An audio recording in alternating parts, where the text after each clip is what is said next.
Do you know, if you study people who are at the pinnacle of anything, you recognize that to get there, motivation was maybe 1% of the formula. Maybe. 1%. And I'll prove it to you. If you want to become a world-class bodybuilder, say an IFBB pro, what that takes is you have to train twice a day, 6 days a week. You have to have 8 meals a day. Your calorie intake is regimented. Your meals are pre-planned and pre-cooked. You don't eat according to taste, you eat according to function. So my trainer, for instance, will eat and I'm going, what are you eating? And he's having he'll have chicken that was boiled without salt. And he'll have like half a kilo of it. And what are you doing? He says, I'm taking in protein. He doesn't say I'm eating, he says, I'm taking in protein. For him, it's functional, it's not taste-based. Then, you will probably have to train for a minimum, and this is if you are a genetic phenom, you'd have to train for a minimum of 10 years before you could get on a stage and compete at an average level with an average global bodybuilder. Average. Okay. So why am I telling you this? All of us here at the beginning of a new year write these things called New Year's resolutions. And then New Year's resolutions, number 1, make more money. Yeah? Number 2, change my boyfriend. Number 3, get into shape. Yeah? Number 3, get into shape is somewhere in the top 3. So what do? You go to the gym, you get a gym membership. Yeah? You go to the local Nike store and you buy like all of your gym gear. You are motivated. You are inspired. You are going to the damn gym. You go to YouTube, you subscribe to all of the fitness channels. You go to your Instagram, you follow all of the fitness models. You are motivated. You are going to the damn gym. You're going to get in shape. That's what you're going to do. The people you're following on YouTube have been working on for a minimum of 5 years to look like that. So you have the incorrect understanding that after a month of working out, you're going to look like them. So what happens in the first month? You're excited. You go to gym every single month. And you take the pains and your body is sore, but I'm excited. I'm going to gym. Then life happens. Company doesn't make money. You don't make your targets. You fall a bit ill. Something happens. And all of a sudden you stop going to gym for a day. A day becomes 2, 2 becomes a week. Now all of a sudden you've had a gym membership for 3 months and you haven't been in that time. What did you miss? You thought motivation was the formula. Winners don't need motivation. Winners need discipline. Discipline's about getting it done because it needs to get done, not because I feel like it, not because I'm motivated for it. You think Nelson Mandela was motivated to spend 27 years in prison? You think Martin Luther King was motivated to march across the states and proclaim freedom? You think, if you look at people that change the world, they're not doing it because they're motivated. They're doing it because they made a commitment to do it and they disciplined to see it through. Discipline is far more important than motivation, which is why you got to be careful the decisions you make. Because once you make the decision, you have to see that decision through. Like my mentor says, first we make the decisions, then the decisions make us. So you got to be very careful the decisions you make. Be very careful the commitments you make. Motivation, I'm telling you now, is completely overrated. It's important. Don't get me wrong. We meet according to motivation. We feel good, rah-rah. But that'll fade. You need a stronger will and a deeper commitment to see things through. One of my key phrases for the whole day: disciplines work miracles. Disciplines work miracles. And here's the first piece that works miracles. Number 1, do what you can. Do not let neglect grab you by the throat. Don't let neglect stall you on your path toward prosperity and health, being able to become powerful, influential, rich beyond wildest imagination. Don't neglect what you can do. If you can read, read. If you can change, change. If you can grow, grow. If you can take one step, take one step. Do not neglect to do whatever you can do at the moment. course, you can't run a multi-billion-dollar business today. Mark couldn't either 10 years ago. Mark couldn't either 5 years ago. But I'm telling you, today he can do it because step by step, year by year, he took on what he could do. He didn't neglect it. He did the meetings he could do. He made the calls he could make. He read the books he could read. He took the classes he could take. And step by step, he got himself ready. I'm telling you, do not neglect to do whatever you can do because it'll work miracles. Of personal development first, productivity second. Now, do what you can. Here's number 2, do the best you can. If it's a foggy night and you can only see 100 feet, how can you see another 100 feet? Answer, walk the first 100 feet. Walk as far as you can see, and then you can see some more. And walk as far as you can see, and then you can see some more. So what you've picked up here, just do it as far as you can see it. And I promise you, if you'll execute as far as you can see it, you'll be able to see more. Do that, then you can see more. And finally, get in tune of doing the best you can. And you'll have the activity that'll develop the disciplines that will set this sail so that you can say it doesn't matter how the wind blows. I'm prepared. For some people, they see discipline as sort of an ugly word. You know, don't talk to me about discipline. But what you must understand is discipline is a most incredible creative force. Discipline builds a career. Discipline develops good health. Discipline forms the most incredible marriage. Discipline puts together a friendship that won't quit forever. Discipline develops skills that can be magnified, you know, and touch the world. Discipline opens up music. You know, you can't have incredible music without discipline. In fact, we call them the disciplines. We call architecture and music, and we call playing an instrument. We call sculpturing, we call painting, we call writing, composing. We call those the disciplines. And the disciplines gives us the indication that yes, it doesn't come except by discipline. But it also means that the discipline is the open door to the creative process to turn nothing into something and to turn imagination into reality. So here's what you must learn to do: appreciate the disciplines and welcome the disciplines. Here's a good question to ask.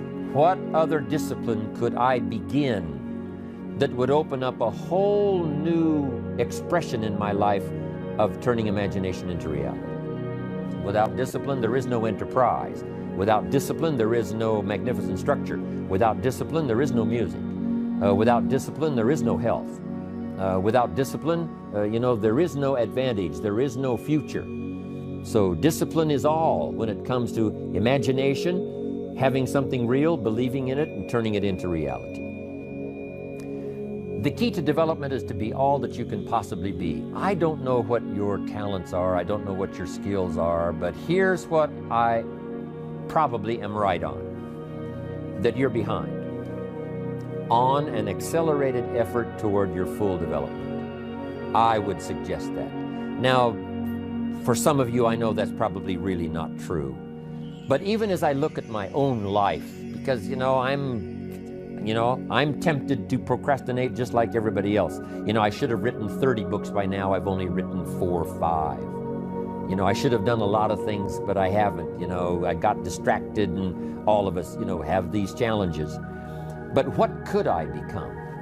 What could I become? I had one of my dearest friends. I've lost him. He died at age 53. One day, and he drank a little too much. David drank a little too much, but he did all kinds of things. He was a builder, and he was a dreamer, and he did a lot of things. But his drinking sort of kept him in a fog for like years and years. About 6 years ago, he was sitting at the yacht club, and he was in a fog, and suddenly it occurred to him, I wonder what I could have accomplished all these years if I hadn't have been in this sort of foggy state. And he said that did it. And the last 6 years before he died, he was free. And he accomplished some incredible things that last 6 years. Being all that you can be and not let habits drag you down. Not let things, sidetrack you from the full development of what you have the capable of being. What all could your heart encompass if you really had the chance and you really had the disciplines and really got to it? What could you really become? What could you earn? How healthy could you really be?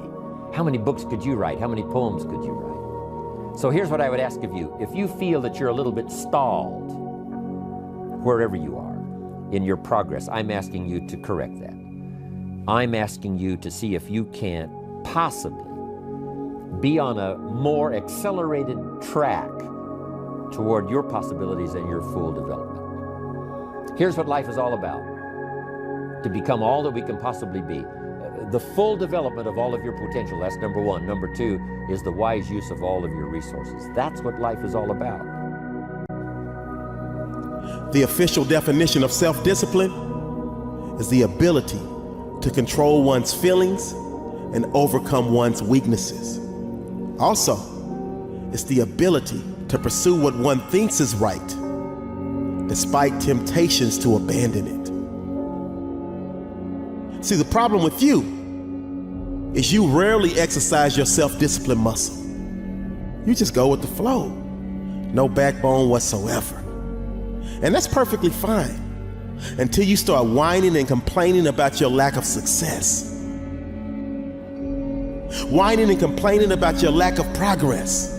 Whining and complaining that you're not gaining any momentum and you can't seem to get ahead in life. See, self-discipline begins with the mastery of your thoughts. If you don't control what you think, you can't control what you do. So don't talk to me about your failures. Don't talk to me about your setbacks.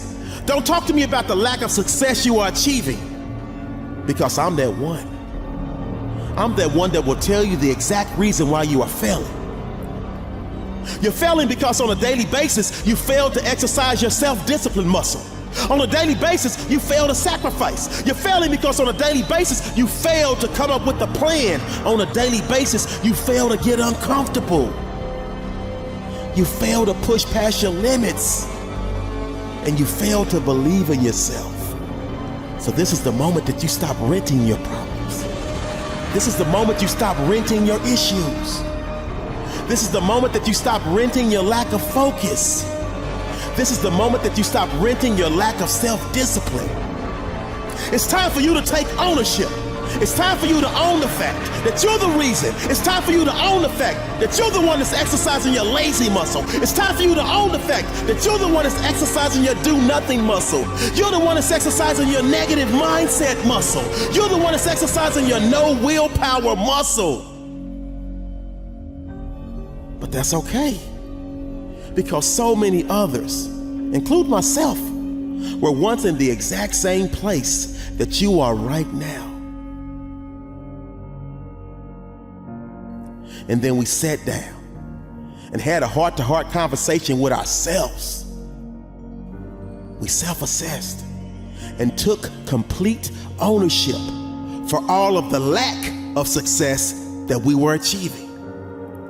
Then we made the decision to flip the switch and made the necessary changes to go into the kitchen of our lives and cook up a dish of massive success.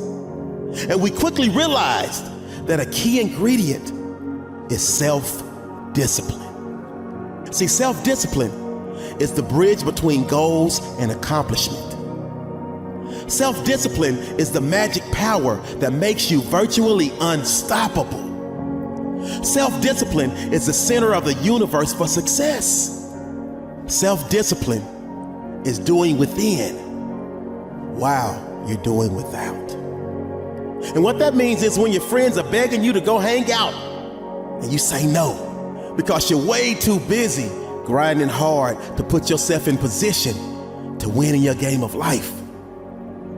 I love this quote from the late great Zig Ziglar. He says, "When you do the things you ought to do, when you ought to do them, the day will come when you can do the things that you want to do when you want to do them. See, without self-discipline, success is not possible, period. So I need you to ask yourself, do you have the strength to say no when so many others say yes? I need you to ask yourself, do you have the strength to keep working when so many of your friends are playing? I need you to ask yourself, do you have the strength to keep going when so many others are stopping? I need you to ask yourself, do you have the strength to keep fighting when so many others are throwing in the towel? Because if you can answer yes to all of those questions, you are well on your way to joining the 1% club. You are well on your way to living the life of your dreams. So now is the time for you to hit the gym of your life and start exercising your self-discipline muscle. No more talk, no more excuses. From this moment forward, it's all about massive execution. Will there be days that you don't feel like it? Yes. Will there be days that you want to stop? Yes. Will there be days that you want to give up? Yes. Will there be days that you want to quit? Yes. Listen to me. Quitting is never an option. So get up and do it anyway. Because when you push yourself to do and you get started, you will be amazed at how all of a sudden you have the energy you need to get it done. Sometimes you have to trick yourself and say, I'm just gonna spend 5 minutes working on this project. You get started, and all of a sudden, an hour later, you not only complete it, but you also feel an amazing sense of pride and accomplishment. I want you to understand this. You will not always be motivated to do something. So you have to force yourself to be disciplined, because those that are undisciplined allow moods, appetites, passions, and temptation to dominate their lives. But that is no longer who you are, because you are now officially part of the Doers Club. You are now officially part of the Winners Club. You are now officially part of the Champions Club. You are now officially part of the Those with Self-Discipline Club. Because you now understand that with self-discipline, all things are possible. You now understand that great leaders always have self-discipline. You now understand that great entrepreneurs always have self-discipline. You now understand that great champions always have self-discipline. You now understand that great athletes always have self-discipline, because they understand that self-discipline is about controlling your desires and impulses while staying focused on what needs to get done to achieve your goal. The late, great Kobe Bryant said, I don't understand lazy people. We don't speak the same language. I don't understand you, and I don't want to understand you. See, Kobe understood that at the center of bringing any dream, any goal, or any success into fruition is a little thing we like to call self-discipline. How you will go from below average to average, from average to good, from good to great, and from great to phenomenal. Yes, you, ordinary you. You want to lose that weight. You want to get that six-pack. You want to get that job promotion. You want to graduate from college with a bachelor's, a master's, or a PhD. You want to start that business. You want to make that team. You want to become the best version of yourself. You have to remember, all success starts with self-discipline. It starts with you. Abraham Lincoln said, discipline is choosing between what you want now and what you want most. You only have two options. Suffer the pain of discipline or suffer the pain of regret. The choice is yours. Discipline. If there is a magic word that stands out above all the rest, this is the one. Discipline. Discipline is the bridge between thought and accomplishment, the bridge between inspiration and value achievement, the bridge between necessity and productivity. Remember, all good things are upstream. The passing of time takes us adrifting, and drifting only brings us the negative, the disastrous, the disappointment, and the failure. Failure is not a cataclysmic event. It is not generally the result of one major incident, but rather a long list of accumulated little failings. Failing in life is failing to think today, failing to act today, failing to care, to strive, to climb, to learn, to keep trying day by day. If your goal requires that you write 10 letters today and you write only 3, you are down 7 letters. If you want to make 5 calls and you only make 1, you are down 4 on calls. If your plan calls for saving $10 today and you save none, you're down $10 today. Now the danger is looking at an undisciplined day and concluding that no great harm has been done. It doesn't seem like such a bad day. But add up these days to make a year, and then add up those years to make a lifetime, and perhaps you can now see how repeating today's small failures can easily turn your life into a major disaster. Success, on the other hand, is just the same process in reverse. If you plan to make 10 calls, and you end the day making 15, now you're up 5 calls. If you then get up a few on letters, move up the savings numbers, you can see what a massive difference it could make in a year, and what wealth and accomplishment awaits for a lifetime. Discipline is like a set of magic keys that unlocks all the doors of wealth, happiness, sophistication, culture, high self-esteem, pride, joy, accomplishment, satisfaction, and success. The first key to discipline is awareness of the need for and the value of discipline, and especially the discipline to make the changes. What will it take? What must I do? And what must I become to get all I want from my life? The second key is the willingness. More than that, the eagerness to maintain your new discipline deliberately, wisely, consistently. And the third key to discipline is the commitment to master the circumstances of your daily life, to see and harness the opportunities to make something of the sun and the rain, the good as well as what comes in the guise of misfortune. Discipline does many things, but most important of all is what it does for you. It makes you feel better about yourself. Even the smallest discipline can have an incredible effect on your attitude. And the good feeling you get, that surging feeling of self-worth that comes from starting a new discipline, is almost as good as the feeling that comes from the accomplishment of the discipline. Second, a new discipline immediately alters your life direction. You don't change destinations immediately. That is yet to come. But you can change direction immediately. And direction is very important. Third, discipline cooperates with nature. Everything strives. It is a common life function. How tall will a tree grow? As tall as it can. Everything strives to become all it can possibly be, and that striving to become is what discipline is all about. Disciplining ourselves to fulfill our natural potential to become all that we can be. And finally, discipline attracts opportunity. Opportunity is always looking for ambition and skill in action. Discipline taps the unlimited power of commitment. The human will in action, driven by inspiration, enticed by desire, tempered by reason, guided by intelligence, can bring you to that high and lofty place called the good life. So start the new process.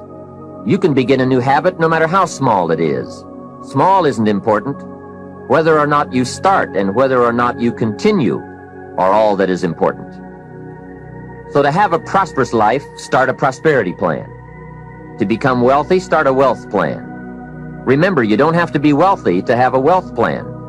A person with no means can have a rich plan. If you are ill, start a health plan. If you don't have energy, start an energy plan. If you don't feel good, start a feel-good plan. If you're not smart, start a smart plan. If you can't, start a can plan.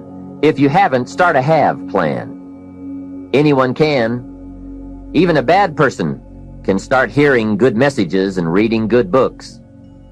Recognize that the start of the better life, the happy life, the wealthy life, is today. This is exciting. Both the process and the result can begin today. Start the new journey today.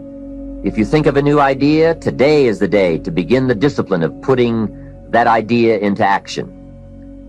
Set this day up as a long, busy, exciting start for your new life. Get your first book for your new library today. Begin your new practice of setting goals today.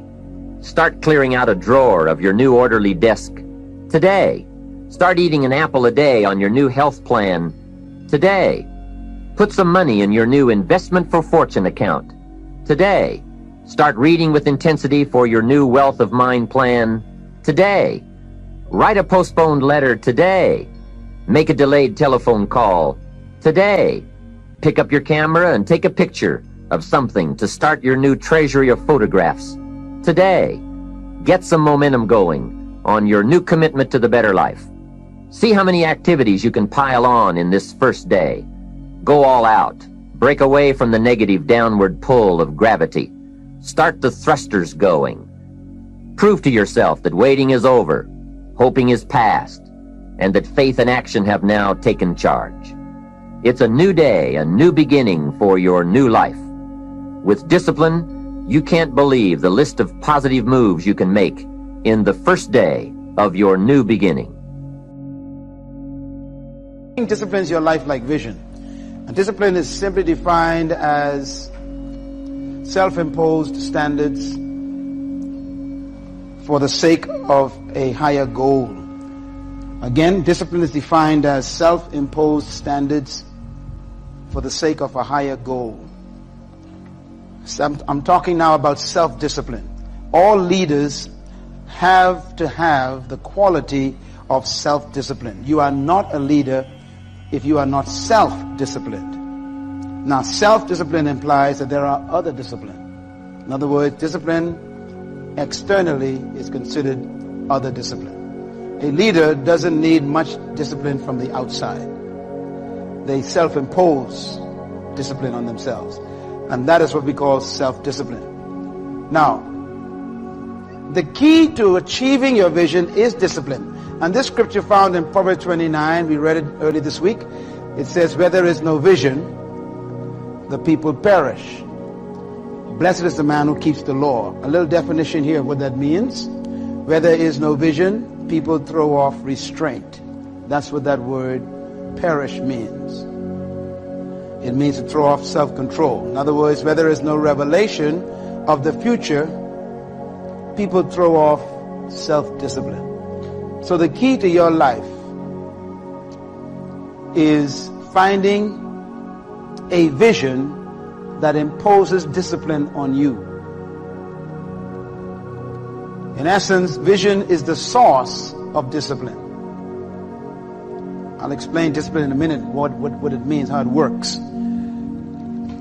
Discipline is the root of leadership. It actually is the very nature that attracts people to you. A disciplined person naturally begins to attract people because people admire discipline in other people. That's why we go to see athletes perform. We really admire their discipline that they put themselves through. If you do the same thing as a person, people will then begin to believe what you say. Your very life of discipline creates trust. People trust a person who they perceive to be disciplined. This is why athletes also are used to promote and advertise and market products. People, they are selling the discipline of that athlete. Okay? Not their fame, but their discipline. We think it's the discipline, it's the fame, it's actually a discipline. We think that if we wear Nike shoes, we will jump like Mike. Okay? So the idea that they sold us was, if you want to be like Mike, now you know 180 pounds and some chitlins, you cannot be like Mike. But you still buy the Nike shoes because the idea is what you're wearing. So you are buying the discipline that he has in his life that produced the kind of professional athleticism that he is known for. And so you are really impacted by the discipline. We love to watch sports and not play it. Why? We admire those athletes because of their discipline. The same thing is true about you. If you remain consistent and disciplined in your life, you'll find people will come just to watch you. And they'll want to actually pay to watch you. They'll bring their offerings and their tithes to watch you do what you do. It's incredible. So discipline is powerful, and according to the Bible, discipline comes from vision. Vision. A man or woman without a clear vision for their lives lives a very loose life. But a man with a vision, they live a very narrow life. Very important. The disciplined people live very narrowly. When a man or woman has a vision, their life becomes very, very tight. Why? Because vision simplifies life.